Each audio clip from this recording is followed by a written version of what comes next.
panel right after this. Hello, hello, hello. Welcome, everyone. How are you doing? Good morning, good morning.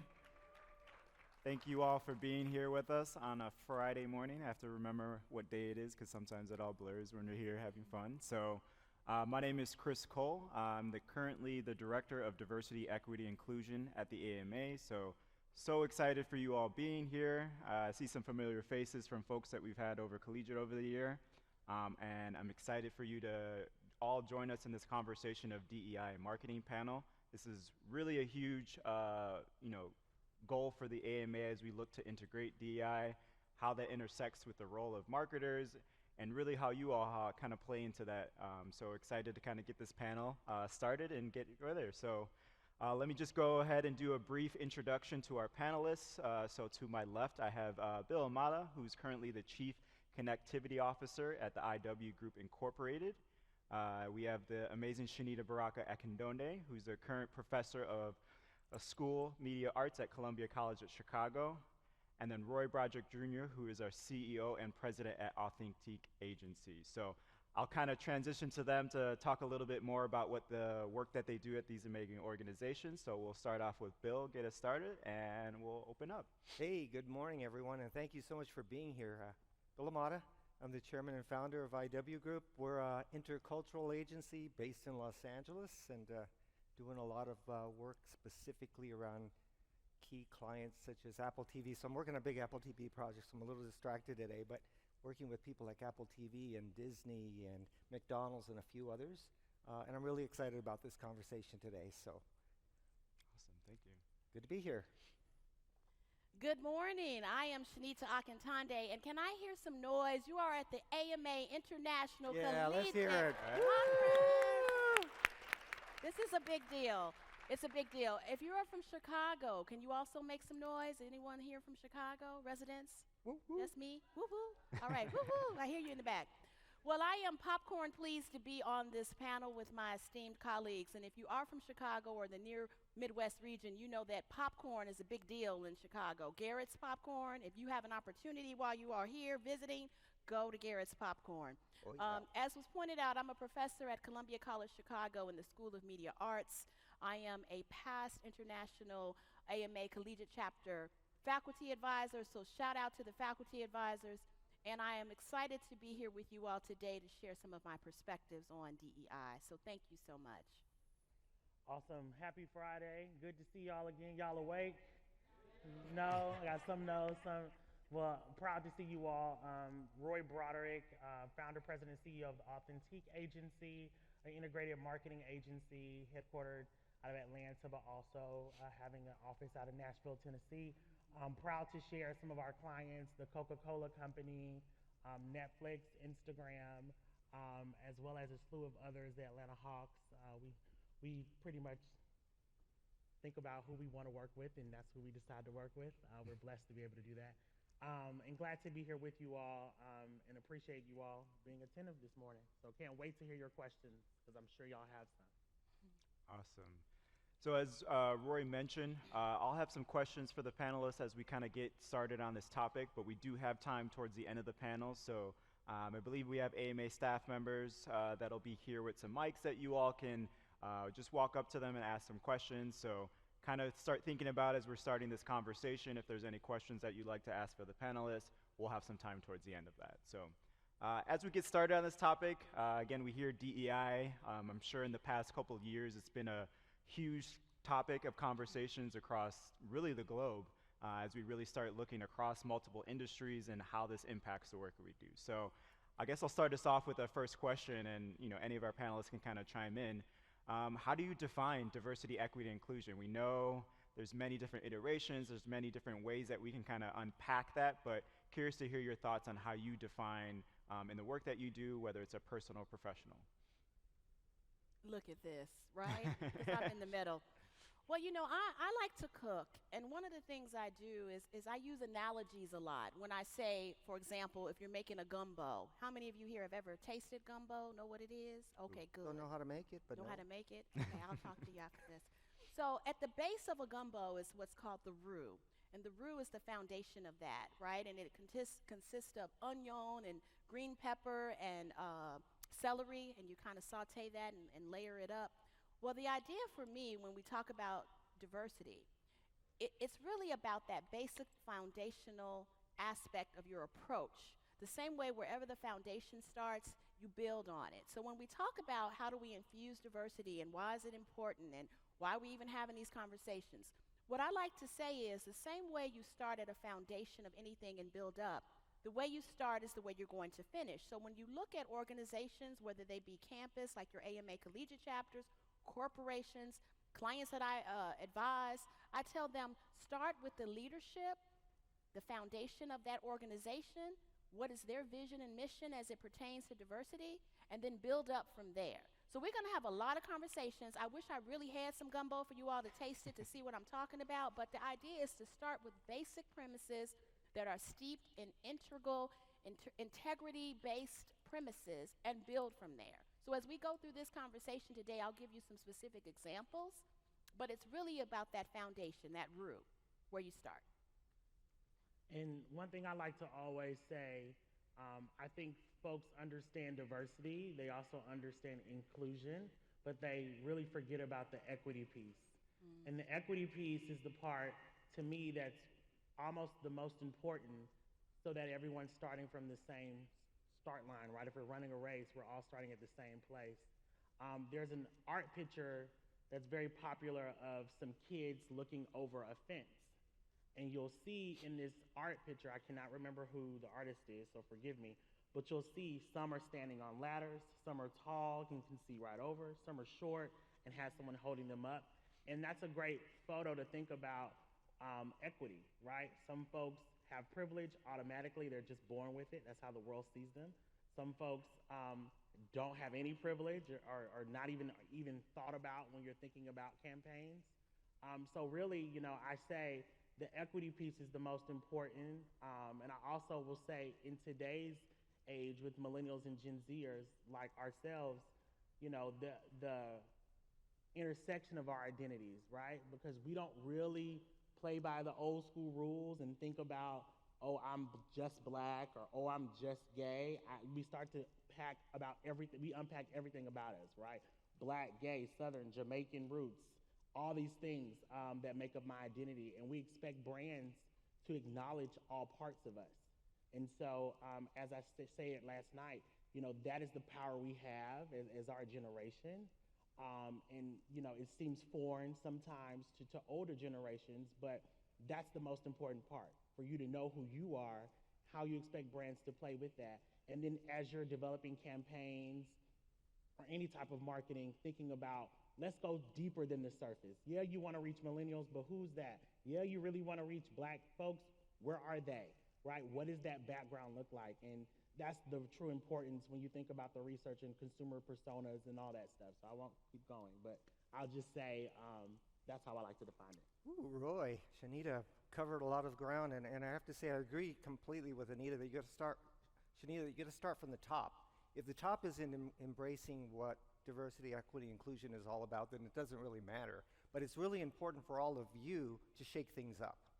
And the only way things are going to happen at the top is if you hold people accountable in your organizations. And one thing I love about Gen Z and millennials is they take it up with executives. They say, we want to see this, we want to feel it, we want to understand it, but we also want to taste it in our companies.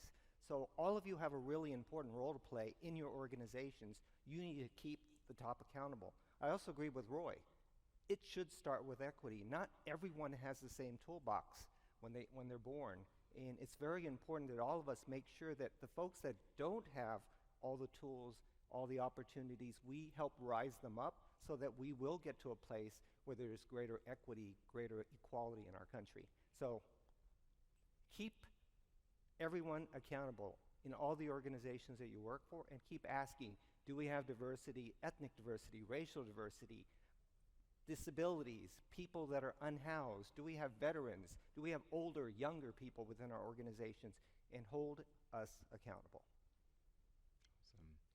No, I love that approach, and I feel like, building on what you all mentioned, really connecting that role that marketing plays, especially as we think about, as we know, demographics and society are going to continue to shift. If anything, they've already in my opinion, have shifted over time in the current years. But that intersectionality that you were mentioning, Roy, I think is going to be a key foundation as we look at that. It's no longer, these traditional ideas of, putting folks in segments and blocks. There's so much more to unpack on that. And I think, really being able to embrace that intersection of our communities that we support, whether it's at your chapter or in the companies that you are working for, I think is going to be just that natural piece of there.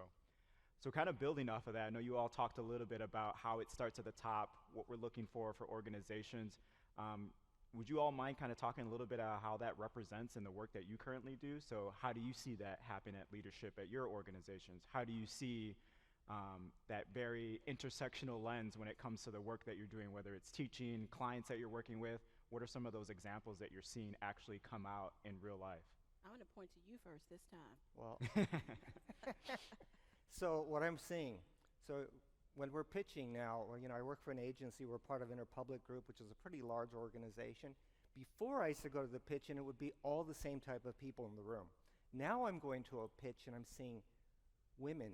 I'm seeing Black Americans. I'm seeing Latinx folks. I'm seeing LGBTQIA folks that are now saying, where's the diversity in your organization? At one time, I actually thought our agency was diverse because we focus on multicultural, intercultural markets. And one day a client came over and said, Bill, you're not that diverse. And I said, well, what are you talking about? I have Chinese and Japanese and Korean people. And they go, where are the Black people in your office? Where are the white people in your office? And I said, good point. And so for us, that became a mandate to make sure that our company, our agency, reflected the diversity of our country, and that's what we're doing. But that also helps educate the clients. When they see us, they'll say, wow, you're putting your words and making them something actionable. And so I think for us, leading by example and not just doing storytelling, but story doing is absolutely essential. I'll jump and say, for us, it's almost polar opposite. Most of my team are African American or Black. 84% of them are women. And one thing we all have is a deep understanding of general market audiences, and we've had to work on those campaigns. So when I founded the agency and we said, we do multicultural, it's another service line. It's not the only thing we do. So when we do work for Cheetos or when we do work for Rice-A-Roni, these are general market campaigns. And so I always tell brands very truly, know that we know what we're doing. We can prove that we know the audiences, regardless of what you might see in the room. Because like you mentioned, Bill, sometimes you'll go into these meetings and you see no one that looks like you, or you see a room full of people that look like you, and then you have to start asking the questions of, well, who handles the budget, right? You have a chief DEI officer. Are you a team of one, right? Where's your resource? Do you report directly to the CEO? So we start to ask some of those questions, and what guides us through this are our 3 company pillars, which are culture, community, and purpose. And those might sound like, cliche words, but we really enforce and require our clients to impact culture, to pour into communities, and to have a greater purpose. Or you know what we say? We're good. We're that, new kids on the block that will say, yep, thanks for inviting us for this, not really our thing. Because we want to make sure that it's going to align with our values and our mission as an organization. And that's what's shown us success. Our name is Authentique for a reason, because we're going to keep it all the way real. Woohoo. All right. Well, let me just rewind for a second. I want to say that I am also a former AMA Collegiate Chapter president. Where are my Collegiate Chapter presidents? Yeah, make some noise. Very good. Where's Grant from Kennesaw? I saw Grant on the escalator. Anyway, here's what I want you all to do. Understand that before we go into the very great question that Chris asked, I want you to think about something.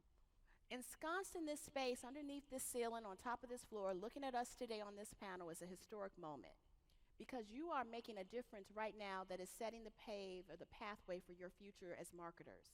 And so what I want you to do is take full advantage of this time you're together at this conference, and I want you to do something for me. You see, outside of me being a professor at Columbia College here in Chicago, I also am president of Shanita Speaks, LLC. And what I do in that capacity is I energize young adults and women in particular on these premises of DEI and marketing. But before I can even do any of that, I have to talk about the connection of people that I met when I was an undergraduate in my AMA Collegiate Chapter, the professionals I've met as a board member of AMA Chicago, the professionals at the national level like Chris here, and that all started at a conference like this when I came as an undergraduate and made a connection. So here's what I want y'all to do. Stand up. Now, y'all got to listen to me because I'm going off the script and Chris going to kill me later. But stand up. Stand up, the opposite of what you're doing now. Stand up. Don't be scared. Stand up. Now, I want you to turn to a partner. I know we're in COVID, so I'm going to make this COVID friendly. All right, find someone near you, just one person that you can kind of do a couple of little steps I want you to do. Okay, so find your partner. You have to move a little closer because you're going to have to do something to them. You don't, not You're too going to do close. something to Yeah, not do something to them, but all right. So now what I want you to do is take your right knee, bend your right knee slightly towards your partner, face your partner, bend your right knee toward him. Now tap your knee. Don't make them fall down. Tap it lightly. Say, I need you. Get it? I need you. All right. You got it? Don't be scared. I need you. Because you will need them in your careers. Okay, now turn around and She's a face live each other wire. back to back. Oh, face each other back to back. Get it? Back to back. Turn around so you're back to back with your partner. But press up against their back. Don't be scared. Press up, but don't fall. Now say, One way I to get got them your up, back. Get them up, huh? All right, good. Now turn toward me. Everybody turn toward the front. Turn toward the front. Don't be scared. All right, now say to the partner, or just point and say, you got this. Just point toward the front. You Say, got this. You got this. You got You this. got this. You got this. You Roy. got this. You got this. All right, now point to yourselves and repeat the same thing. You got this. You got this. One more time. That was kind of weak. You got this to yourself. Keep your thumbs at yourself when you point. Don't put it down now. You're saying you got this and you're dropping your arm. Come on. You got this. You got this. I want these rafters to come off this ceiling. One more time. One more time. You got this. You got this. There we go. Give yourselves a round of applause and take a seat. All right, sit down. I know, Chris, I'm off script. Okay, what was the question? I just wanted to wake you all up a little bit. How this works in my practice. So in the higher education realm at Columbia College, we have a whole diversity, equity, and inclusion committee that was comprised of faculty, administrators, some of the higher ups on our campus. Our president, Dr. Kwang Woo Kim, really is a proponent of diversity work. And so we have intentionally infused in our curriculum what we call DEI modules, where professors are encouraged to infuse them in their classes. But guess what, y'all? I've been doing this since I started teaching 23 years ago. They just caught up. Because as a woman of color, someone who understood in a lot of spaces, I was a FOD, which means first, only, and different. I already came into my work with that mindset of how could I help the next generation of marketers be cognizant. But here's the good news, and this builds on what Roy and Bill are saying here. The more I'm teaching you all's generation, you're looking at me like, Professor Akintande, we know this already. What are you talking about? We have to isolate and separate demographics and talk about it in terms of how you speak with kindness or intentionality, or that you need to be specific and get under the nuanced ways people think and feel. I'm surprised and I'm also glad, because it helps me see that the work we're doing is moving forward and it's progressing, because you all are also, as Bill is saying, are the rattle shakers. You all go into these corporations and you let them know, we don't want to work for you if you're not socially conscious. We don't want to work for you if you're biased or racist or discriminatory. We don't want to promote your brands if you are out here doing things that are against the principles and core ethics.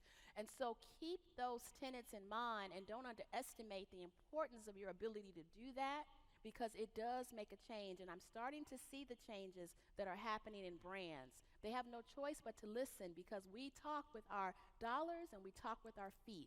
We walk away from those that are not doing the things that we want or need. And so keep that in mind and continue to stay connected with these people here, because they will help you in that process. Woohoo, Shanita. Right? Yes. I got to steal that knee thing. I'm gonna steal that. Thank you. All right, so I really love that piece that kind of come off of that. So taking off a little Shanita aspect of going off script, let's talk about community, because I feel like that was a really great point that kind of really got brought up. And especially for you all in the audience, as collegiate members, you have your chapter, you have other students across your campus that you're working with, you have friends, you have colleagues that are at other institutions. And so I really want to kind of dive into this piece about that community piece and your network and how that plays into really helping surround yourself around folks that think differently from you, folks that you can kind of, hey, I have an idea about this, or how can I approach this? And so, and this is a kind of question for any of the folks on the panelists, how do you kind of see how your community and your network has also contributed to your work in DEI and how that integrates in marketing? Are there folks that you lean on as far as mentors? And what are some advice that you possibly have for students in the audience of how they can really start to nurture and build those communities, those mentors, and those networks that can help them along their journey in their career? I'll say, one thing I realized before I started my agency was that I was able to get every job I had because of my network. So even starting off with my internship, I had a friend that worked at MTV that was older than me. They told me about the internship program. Then when I went to Turner Broadcasting, my college roommate's godmother worked there in HR, so she knew about the program, so she helped me get in. Then my manager from Turner connected me with Tyler Perry. That's when I went to work for Tyler Perry. So it's all about, I sure did. I sure did. Yes, I did for quite some time. But I will say it's the power of making sure you stay consistent so that their working relationship with you, when they're sticking their neck out for you, they know you're gonna rise to the occasion, right? It's almost like if you had a story, if someone came and told me, oh, Shanita did this, she did this, she did this. If I know Shanita, then I can immediately know if they're telling me the truth or not, right? But if they're saying, oh, and I have to go say, hey, Shanita, girl, they said all this stuff, and I knew that they weren't telling the truth because you don't do that, right? So again, you never want to be in that circumstance, but connect with folks, and don't be afraid to have an ask, right? I tell people all the time when they connect with me on LinkedIn and this, I'm like, great. My first question is, how can I help you? Right? Yes, you want to build a relationship with me. Yes, I'm going to ask for your credentials. We're going to go through that. But what do you need, right? So have an ask. And then finally, what I would say is know that why you are in the room and know why you have a seat at the table. So regardless of where you start in your career, if that's that executive that you look up to and you get to see them every month, ask them to go to coffee. Ask them to have lunch, right? Get to know them, right? Find out what school they went to, right? Talk football, right? Whatever you got to do to make that connection with them, because they will help you be your guiding light as you're there. Because I will admit, it's scary, right? You go in, you're the new one. Normally, you're the one that's getting paid the least. So you're just like, I'm just trying to get my check and not get hollered at today, right? But you have to make sure that you're really showing your why you're there, why you're connecting to your work. But don't be afraid. And what I'll say is what you'll start to do and you'll start to build is a super team, right? And so I say this to my team all the time. You should have 4 coaches on your team. One is your yes man. You got to have your yes man that's going to always say, yep, that's it. You should do it. You have to have that mirror coach who's going to be like, hey, Roy, are you really being authentic? Are you really being yourself? You have to have that person that I always say your random, like that Uno card, that they don't know what you do. Right? They just know that you do it well. So they're going to ask you, to take things down to a second grade level. So when you're explaining something, you can be short and concise with your words. And then finally, you just have to have that encouragement coach. And that's the person that's going to root for you no matter what. So when you're doing wrong, when you might have messed up, when you're doing amazing, they're encouraging you and they're going to keep you on your path. So if you can figure out who those 4 people are in your life, that'll take you far. That'll keep you humble and keep your feet on the ground no matter where you go in your career. But just know that, reputation matters, right? We say representation matters. You're in the room for a reason. It's like I tell my team all the time, our younger staff, I'm starting to realize they might be scared of me, which is interesting because I think I'm young still, but hey. But I'm like, yo, you're in the room. What's up? Like, say something, right? It's more than just taking notes. Add to the conversation. Ask the why. Ask why the room looks this way. Hey, why do we do it this way? No one's going to fault a curious mind if they know that's your intent. I have to agree with Roy on every point, but I do want to say that your network is your net worth. So keep that in mind. I want to just say something real quick because Roy covered all of it. I don't know if you've taken accounting.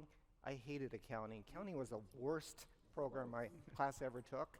But it's very important, of course, to do accounting because you need to be able to read a P&L statement, which a lot of people can't do. But anyway, there was one thing that I learned in accounting. The only thing I learned in accounting was LIFO and FILO.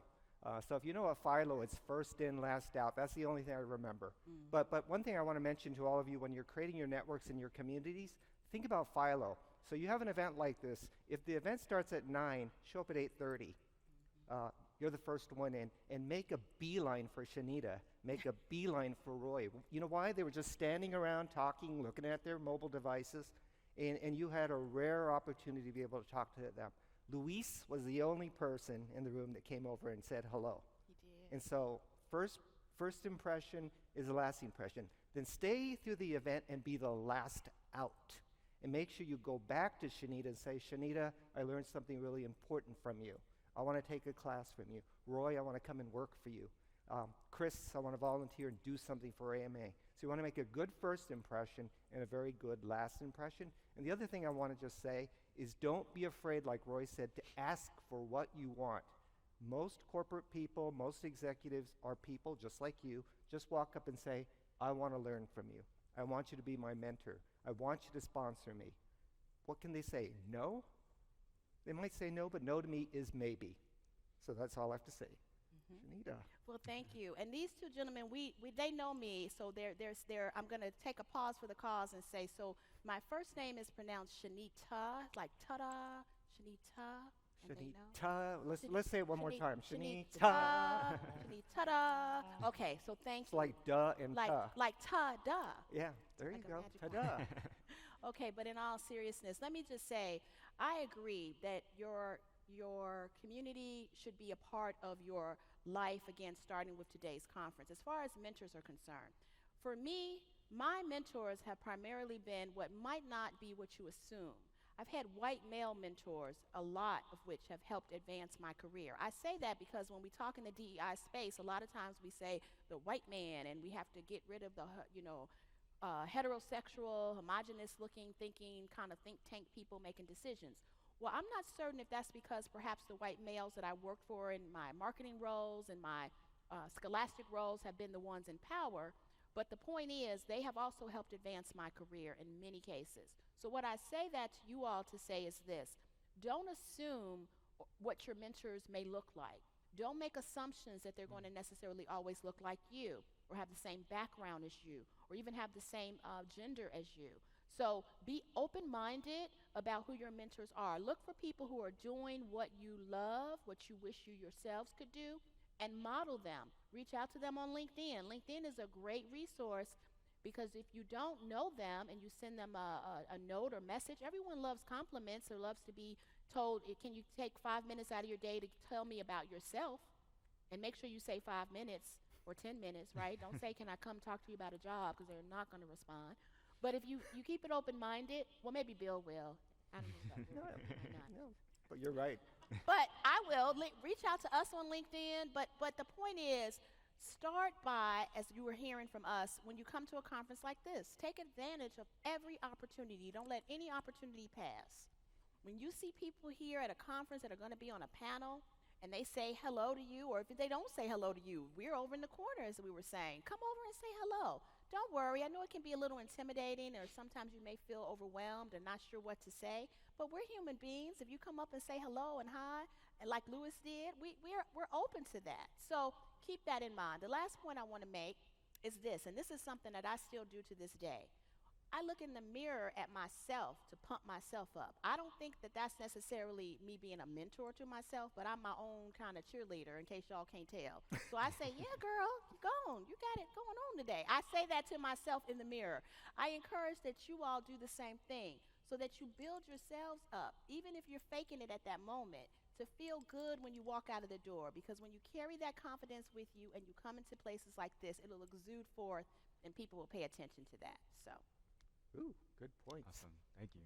I love the note about taking care of self, I feel like that's been a theme, of course, this weekend, of making sure, you're taking advantage of all the insights and things that you're gathering, but also, as we know, it's been a tough couple of years as we have navigated through the waters of COVID and everything else happening. So appreciate that with the note of taking care of yourself. So I'm gonna actually switch gears a little bit. I know, Roy, you actually talked a little bit about this for those that were at the keynote yesterday. Really want to kind of talk a little bit more about, as we go into marketing, we're already seeing the shift, and as I mentioned earlier, the shift of brands, companies, really doing DEI in an authentic and intentional way that's backed with budget, it's backed with action. But as we kind of look into the future, I would love to just kind of hear some thoughts, or like, what are some of the long-term consequences that are potentially on the line if the industry as marketing really doesn't pay attention or isn't doing DEI the right way? So I think with millennials and Gen Zers, it's almost like an asylum, right? That's what my mentor would say. She would say that the crazies will take over the asylum if you allow them to. And I think we as a generation are taking over. And brands are having to answer to us. There's a talent shortage gap right now, right? Anybody that's looking for a job, they're out there, and you can really tell them what you want. And guess what? 9 times out of 10, they're probably going to give it to you because there's surely a shortage that I don't think any of us were prepared for. So I think long term, what I know is that if we don't see it, we'll create it. And that means new brands, that means competition, that means, smaller brands that might have started like Minted, a makeup line, right? That might, now has gotten a lot of market share from MAC, and who didn't know MAC? You'll start seeing spinoffs, health and wellness is super important, right? So that's why you see acquisitions happen. I mean, even yesterday, right? MGM was purchased, right? So Yep. That idea of seeing how people see where the future's going. We have this whole thing, NFTs, what is the universe thing called? Now I feel old because I can't think of the name, but this new virtual reality world we have to market in. So it's happening. So I think long term, brands will no longer have the power. Brands will probably continue to use agencies more than ever because they're not going to have the staff to be able to keep up with trends and insights, which is not a consequence for me. But I think, long term, when you think about that, Bill, I'm sure you've had a client where you don't really have a client, right? The brand's like, look, this is our problem. I need you to solve it. Fix it, right? I don't have, because my person internally, they don't know how. So I think that will continue, and I don't necessarily think it's a consequence. I think it's opportunity. It's going to create opportunity, more entrepreneurship, and more confidence in us understanding each other and asking those hard questions. We both looking at you. You're I have to say one thing that's really important because being the OOG on the stage here, one thing that I really want to encourage all of you to do is if you do go to an agency or company, stick around if you can and push for change inside.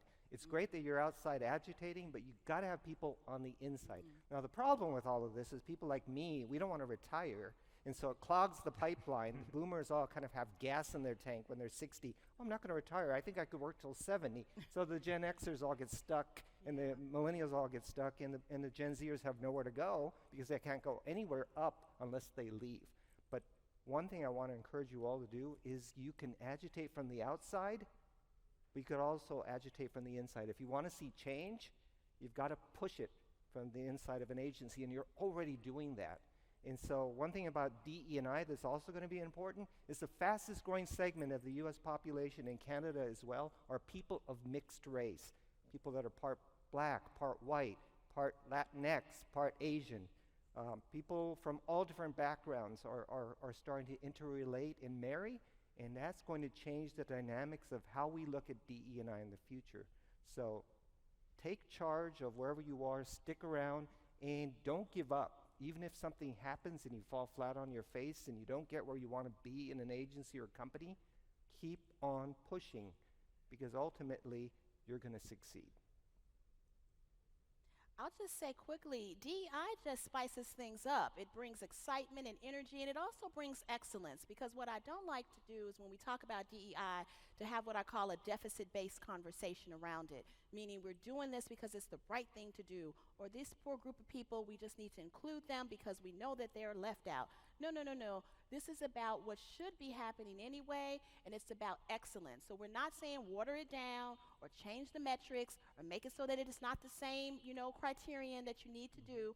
And brands like Procter & Gamble, in my opinion, do that very well. Their campaigns, the talk, the look, are two examples of them getting out in front of the hashtag heretics, as I call it, when Black Lives Matter came out and Save the Planet and others. And I'm not minimizing those causes, but I'm saying some brands, and this is what I want you all to keep in mind, you can be proactive or you can be reactive.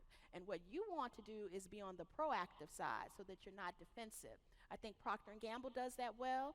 There are brands that do it well, like the other one that comes to mind is Starbucks, and I think this may have been a little bit of a forced hand, but you all may have heard about when the Black Lives Matter movement came out, some Starbucks employees wanted to wear Black Lives Matters t-shirts to their place of work, and Starbucks said, nope, don't want that. It may give our customers the wrong impression. And people pushed back on social media. A lot of them are part of your generation and said, we buy Starbucks, we support Starbucks, but if Starbucks is not going to support this very important initiative that's happening right now in the world, we ain't buying Starbucks. So what did Starbucks do? They said, oh, we hear you. Not only are we going to allow our employees to wear the Black Lives Matter paraphernalia, we're going to brand it with the Starbucks logo. So they put that in there, which I ain't mad at them, but they got told how to correct themselves. So those are the kinds of brands that I'm saying are listening to the DEI perspective, one in a proactive way, one in a reactive way, but at the end of the day, they converged on their understanding of the importance of having this happen. And I'll say this last piece. Why does it matter? Well, if you're ahead of it like a Procter & Gamble, guess what happens? When I go to the grocery store after I've seen the look, have you all seen these commercials I'm talking about? Hey, I have. It's great. Okay, well, go back and Google it when you get back to your rooms. It's about African-American community members specifically that are the conversations I like to say we have behind closed doors, the conversations that many people of certain demographics have amongst family and friends. Where Procter & Gamble got wind of that, probably because they had someone like you all on their committees that said, hey, you may want to think about this perspective, and they put it out in terms of their brand message. And the result is they're going to have a lot of brand loyal customers, particularly for women, because of the talk, which is an African-American mother giving a talk to her children. Because who are the primary shoppers in households? Who are the primary buyers? Women. Women. So when you talk to women, whether they are African-American, or general market, Hispanic, Asian, etc., you are locked and loaded. That's smart. It's DEI, but it's smart. But I also think what you said is important for personal brands. Each of you have a personal brand. It's very important for you to build on that equity that you have in your brand, like Procter & Gamble has done. So since Procter & Gamble has been so proactive in building their brand, if they fall, they still have equity in that brand where people will say, okay, Procter & Gamble, you've been proactive. You made a mistake, but you're picking yourself up and you're trying again. If you don't have personal brand equity and you fall, it's a little bit harder to pick up. So I do think what she's saying is really important from a branding point of view. Build equity, be proactive, don't always be reactive. And if you are reactive, make sure you do something about it and stay firm and move forward. Apologize, pick yourself up, and try again. A lot of these brands, they make a mistake, and you criticize them, and then they run the other direction. Yeah. Hold them accountable to keep doing things the right way. That's excellent. I know, okay, but he said something, so I got to pick Yeah, that. do it. That's what That we're is brilliant, because the same thing does also apply to you all, because you are a brand, as Bill is saying. If you make a mistake, you can, because you're building equity, like being, again, members of the AMA and et cetera, you can recover from that. So don't freak out. You can recover. It's the way you handle the mistakes. And it's actually the mistakes that make us better. All of us on this panel, we won't get into that because we don't have enough time, but we've made some mistakes. But it's not the mistakes. A lot of mistakes. A lot of mistakes. It's not the mistakes. It's what we've done and how we've learned how to navigate and build on those and become better in the process. So I just want to concur with what Bill is saying. Smart brands, it's not about not making the foible. You want to try not to, but when you do, you can come back. And guess what? You can make it even bigger. You can come back even stronger and harder, right? So just keep that in mind as well. Where was Professor Shanita when I was going to school? Right? know, Oh, right? she wasn't born yet. Sorry. Thank you. That's awesome. Yeah, and I think as we transition, I want to build a little bit on that, especially as students are in that journey, they're making those mistakes, and maybe just maybe from one or two panelists, because we'll start transitioning to the Q&A, because I want to make sure if we get some of the questions from the audience as we transition. But as they're going through that journey, as they're learning, what are some resources that you all have used to help you along the way, especially when it comes to DEI? Like, are there podcasts, are there books? Where do you kind of go to get your information, especially as we look at the future of marketing and how that integrates with DEI? What are some of the resources that you're using that could also be some resources that students can also use as they move off? Well, I'll start this one. So I have a podcast. I host a podcast called Marketing Insights, plug, of McGraw-Hill, and my recent one just came out. It's called Unboxed Brands, and I'm talking about brands that unbox, and that I use a lot of alliteration and a lot of analogies in the way I speak, but I do that not to simplify, but to make it catch and stick, because we have a lot of qualitative and quantitative things as marketers, and we can get mired down, and I just like to keep things in a way that is digestible. But in the Unboxed Brand podcast that is just dropped yesterday from McGraw-Hill Marketing Insights, I talk about brands like Starbucks again, McDonald's, Pepsi-Cola, Coca-Cola that have pulled out of Ukraine. And they've done that because they are saying at the core of their missions of their particular brands, they are not supporting what's happening in Russia. Regardless of your politics, Republican, Democratic, Independent ain't in it. I'm just talking about brands that do things that are integral and core to their own visions and missions, right? And I bring that up to say, one thing you can use as a resource is really simple. Go out and look at the websites of products you consume. If you like McDonald's and Coca-Cola and Chipotle or whatever, go to their websites. Look at what they're doing. Read their social media messages. Pay attention to what's happening in their spaces. Are their walks matching their talk? Or is their talk matching their walk? That's another podcast I put out. So that's something to keep in mind. Secondly, I am also a big reader. I read everything, and this means your local newspapers, your AMA marketing journals. The things that are out in our field in marketing are abundant, and they're digestible if you just read 5 minutes a day. The third thing I would suggest you do is those conversations, starting with the people you're meeting here today. Talk to people who don't have the same hair color as you, same haircut as you, wear the same exact outfits as you. That's cool for your buddies, but when you want to talk and get some perspectives that are different from yours, talk to people who are physically and sometimes spiritually or other ways different from you as well, and you'll be surprised at what you can glean from that. So for me, really quickly, I don't listen to podcasts because I go down a rabbit hole and I can't commit. But what I do sign up for are like subscriptions. So for instance, Adweek has a daily newsletter they'll do. I also read a lot of journals and reports from Nielsen. We use a research tool called Mintel back at the agency, so they put out things as well. So I also am that person that's on LinkedIn a lot, looking at what brands are doing. I read annual reports. That's really, I think, a great way that I think people forget about. Every brand puts one out, and it'll show you the numbers and show you, what they say is really happening, so you know how to come at them and ask them questions about how they deploy their resources. So those are the things I do. But then my team also brings stuff all the time. They'll say, oh, do you know this is happening? I don't. Tell me more, and so again, I think it's about having those type of conversations because we all consume media in a various amount of ways, and so it's really important to make sure you have diversification of thought in your conversations daily. Mm-hmm. 3 hours of TikTok for me. Yeah, that's why I can't watch it, because I will be there forever. I'm sorry. And then, LinkedIn. I do a lot of comments on LinkedIn. I read through all the comments on LinkedIn. I upload a lot of things from LinkedIn, and then I make comments, which I think would be really great for all of you.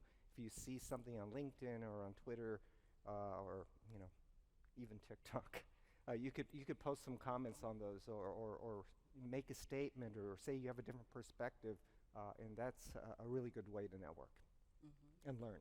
Awesome. Thank you. All right, and so one plug that I'll do for the AMA as we're plugging things, one of the things that I want to provide as just an additional reminder for a resource, again, as the AMA is integrating DEI into our conversation, is our Diversity Leadership Institute. So I have a slide up that I'll kind of share a little bit about what's happening for this summer, happening at Indiana University. So if you haven't heard about DLI, I want to make sure that this space, especially for folks that are interested in this intersection between DEI and marketing. So basically, this June, it's happening June 23rd through the 26th. The AMA will be taking around 20 students to Indiana University, Bloomington. So any folks from IU here? No, maybe? Yeah. Oh, there we go. So we will be at the Kelley School of Business, and really, a big part of this is building on what we just talked about in this panel today, surrounding yourselves with other folks that are a little bit different from you, but really immersing yourself so you're being able to understand folks. And one of the exciting things, if we can get the slide up on the screen, is the AMA is how we're integrating it is we're going to have folks from our academic community, from our practitioner community, and there's so much magic that happens. Again, as you interact with your faculty advisors, as you're interacting with your practitioners over this space, this is really going to be that opportunity for you to connect in that. So I put the application requirements up there, so any of our diverse marketing students in the audience that are like, I want to do more of this work, I want to see how I can connect it with AMA, please check out DLI. In this session on the app is a link to the application, as well as a website with information on there. And so we have Dr. Terry Esper at The Ohio State University, Dr. Eric Mass, Dr. Dion Robinson, and Karen McFarland, who will be facilitating that session. So again, amazing folks similar on our panel that you'll get the opportunity to spend 3 or 4 days learning from, sharing ideas, and there's going to be a lot of exciting opportunity for those students to participate in that. So the online application just has a few pieces. There's a resume, there's a short recommendation from your faculty or someone on campus, and some questions that you'll have to ask. But as a big thing, again, as we're talking about inclusion and making it equitable, the AMA is covering the cost of food, travel, and lodging. So there's no expenses for students to participate in this program. If you have no plans this summer, again, you want to dive into this institute, I strongly encourage you all to apply. Or if you know someone at your chapter that would be really interested in this, please take this back to them. We've actually extended the deadline to Sunday, March 27th. So you have about a week after this conference to kind of scramble around if you haven't heard about it. But as I mentioned, the link of the application is in the app. Check it out. Feel free to come up to me after too, as we're talking about asking questions, how you can get involved.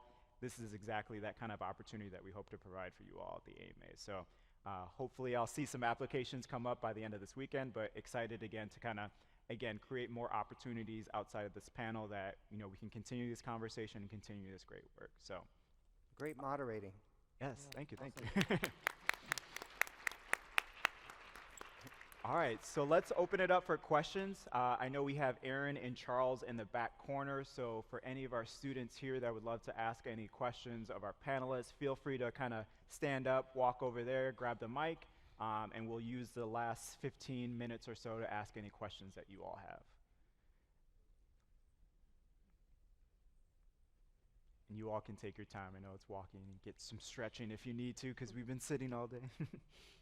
I know you guys had mentioned something about asking people for different perspectives, but sometimes that could be a bit awkward. How do you correctly approach that without kind of offending the person? I would say if you want to give them the disclaimer that, hey, I might not be using the right words or I might not, you know, tell them your intent and then ask. At the end of the day, they're human just like you, right? So there's an element of empathy that they will naturally have. As long as you're not using anything that is obscene language, right, then I think you'll be good to go. So just continue with the courage and ask. But say, hey, I might not be saying this correctly, but I'm trying to ask about this. And then also just body language. Smile when you do it. So. And the good thing too is the more you do it, the easier it'll become. It's always going to be a little nervous at first, but smile. As Roy is saying, and the more you practice it, you build that muscle, and I think you'll find it a little easier. I believe in professional stalking. So one thing that Professor Shanita said is people love to talk about themselves. So I'm an introvert, and so I'm afraid to walk up to people. Hey, Shanita, can you? And then Shanita's like walking away from me. But so I usually stalk people, find out where they're sitting, and I sit really close to them, and then I'll do exactly what she said. Hey, tell me what do you think about the AMA conference? Are you enjoying it? What are you learning? Let them talk, and then they're giving you all the message points. Well, I'm having a really hard day. I ate some Giordano pizza yesterday. It gave me a stomach ache. Oh my God! Well, there's another pizza place that might be better. So you're able to connect through a different way. And so for an introvert, letting them talk first, giving you all the message points, you could immediately weigh, and then they're going to say, well, tell me about you. And there's your opportunity.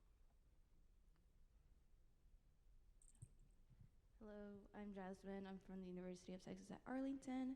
I know that y'all talk about diversity as it personally looks, but how do you implement it in your company as in events or activities to emphasize that they should feel comfortable where they're working and how well they should be doing or performing?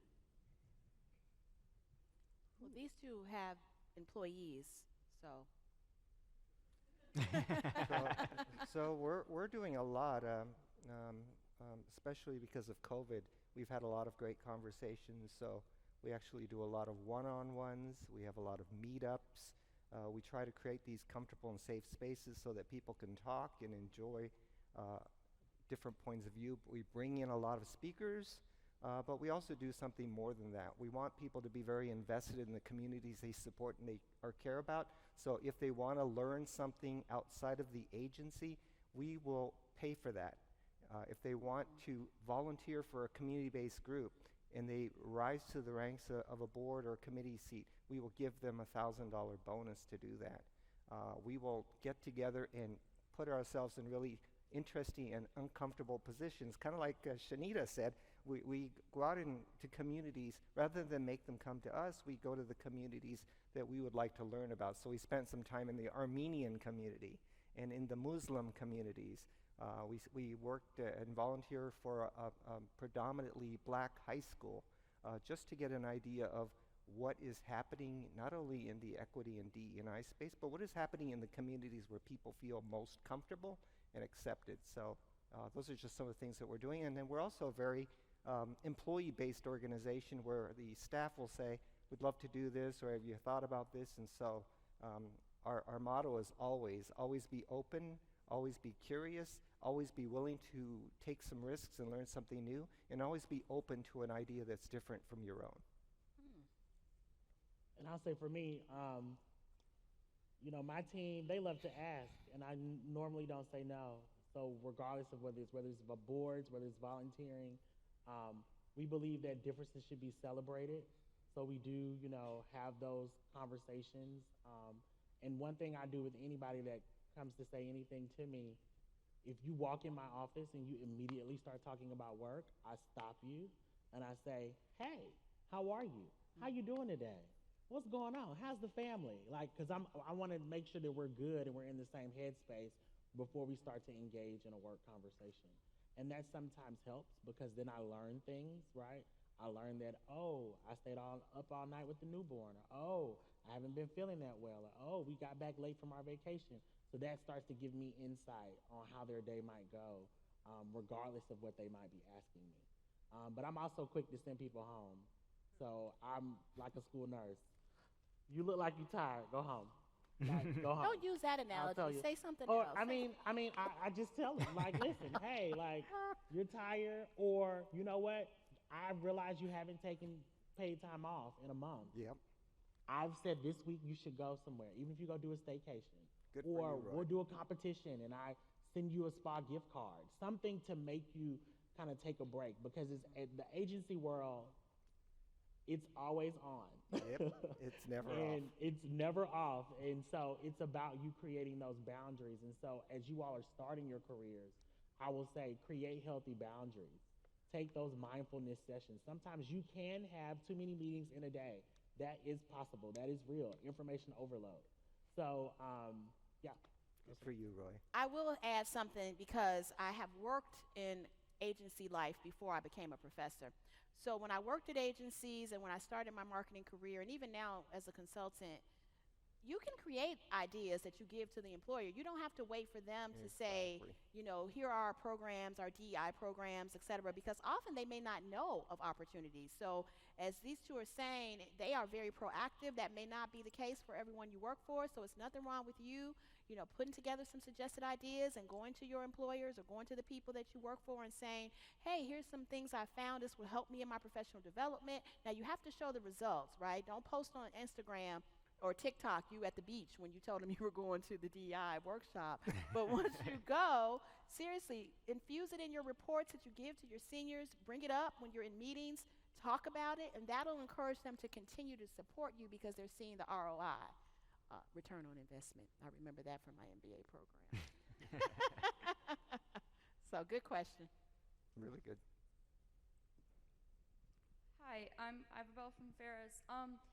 So as diversity, equity, and inclusion has become more prominent and more important to a lot of companies, some reports have found that a lot of the work is becoming unpaid extra work and extra effort of female managers and leaders, more than male managers and leaders.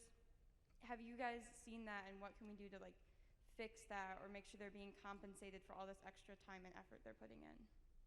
Well, I'll say, to me, women run the world. Y'all, Right.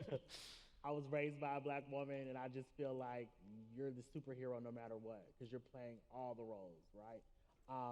But what I'll say is that anyone in business knows that if you give a woman a task, she's gonna get it done no matter what.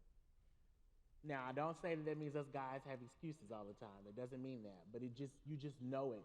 So I think now you're starting to see two things in the space from a practice standpoint. You're starting to see burnout because of lack of resources, because of this has now been added to my job title. And sometimes you can find out. You can ask people, hey, how'd you get this job in DNI? And then they'll say, that George Floyd thing happened, and then all of a sudden my title changed. And they're being honest with you, right? And saying, hey, I really might not know what I'm doing here, but I have to figure this out. So it's always good to meet people where they are. And secondly, I think what you're also seeing is a great exodus, right? People are leaving, the great resignation. People that are burnt out, women that feel like, hey, you've been having me in this DE&I role for years. I have no budget. I have no resources. I'm the only one. They're going to leave because right now everyone's trying to figure it out. So they can go across the street to another brand or another firm and feel more loved and feel more supported. So I think that that space will continue, and I just think that you rarely do see males in the DE&I space. Usually if you do, they have a true HR background. They're coming from, I was in HR, and then they added this to my title. But that also takes some training and development on their end as well, because there is also male privilege, and that is very real in a corporate setting. Yeah, for us, we're taking some real definitive steps. I stepped down as president of the company, elevated a woman to lead the company. That's Nita Song. She has actually changed the dynamics of the company. We now have a longer maternity leave, but we now have paternity leave as well. All women can work from home. They can set their own schedules. We know that many women who, especially if they have families and children, have multiple jobs, and so we take that into account so they can pick their schedule. We also allow people to take as much time off as they want without any questions asked. We've also increased the number of paid holidays so that, we used to have 9 paid holidays. We now have 21 paid holidays.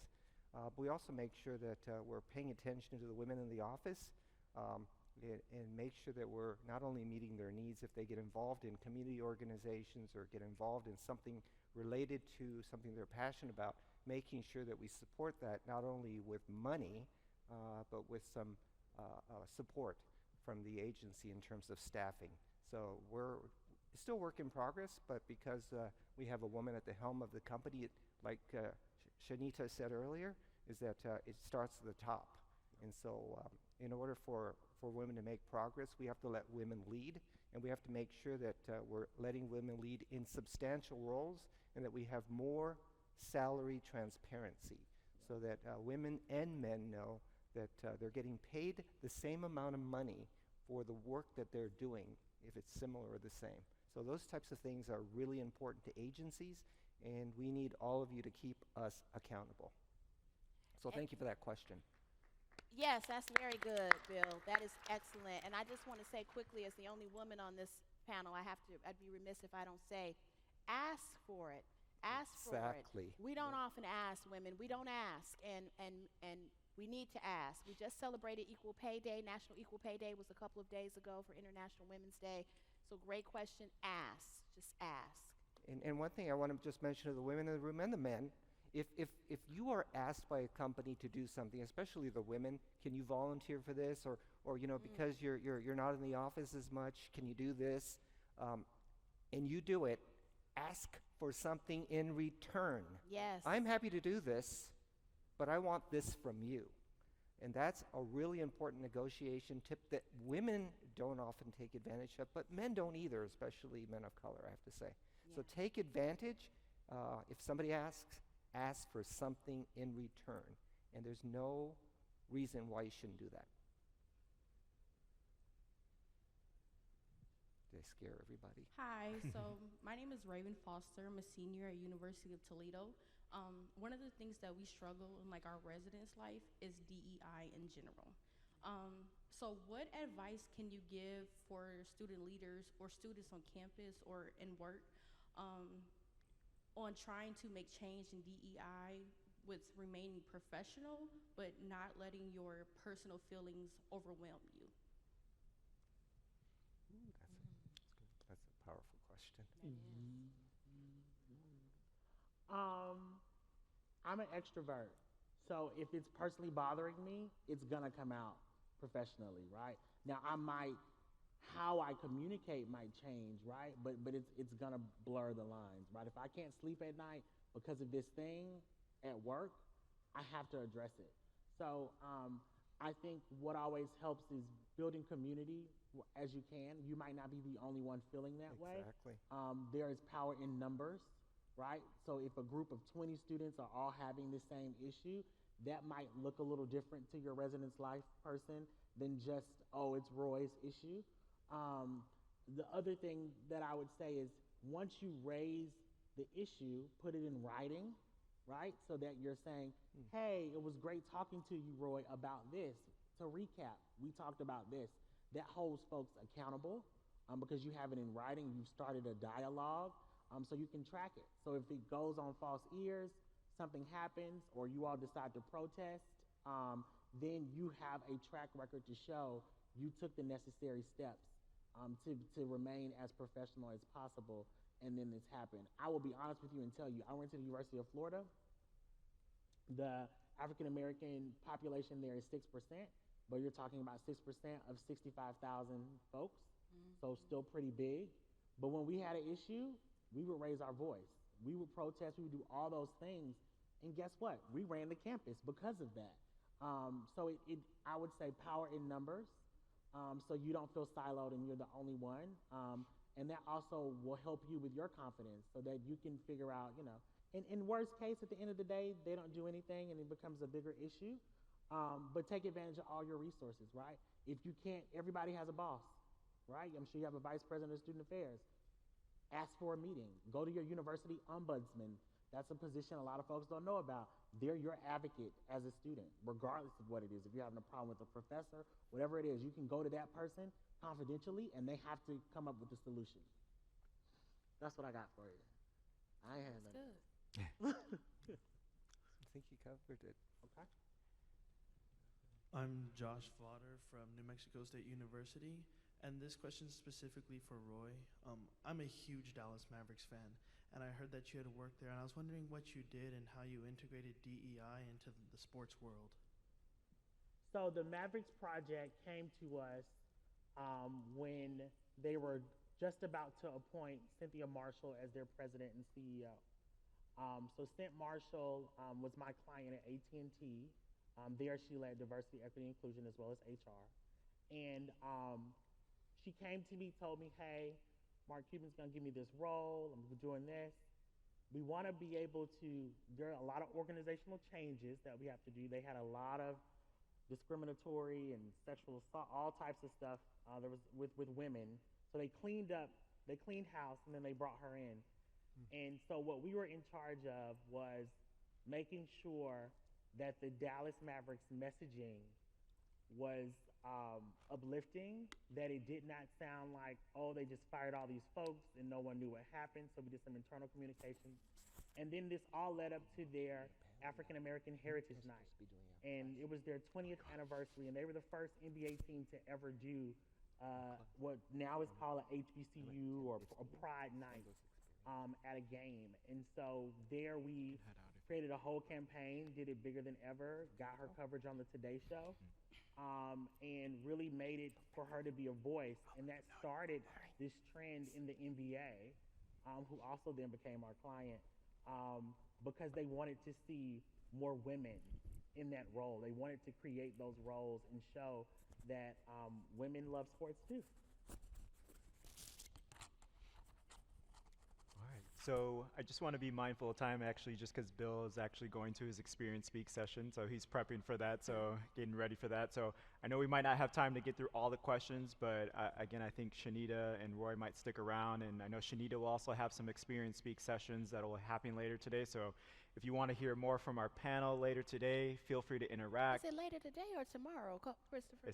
It's all over the day. So Okay. yeah, we'll check it out in the schedule, make sure we have it for you all. But again, want to make sure that we're not taking you all up on time for all the additional sessions. So if you have more questions, we'll probably be able to stick around for a little bit. But again, as our panelists said, take advantage of this weekend. I'm sure you'll be able to connect with our panelists after this session digitally, and continue this conversation. So thank you all again for attending this conversation. I appreciate you. Let's give a round of applause for our panelists.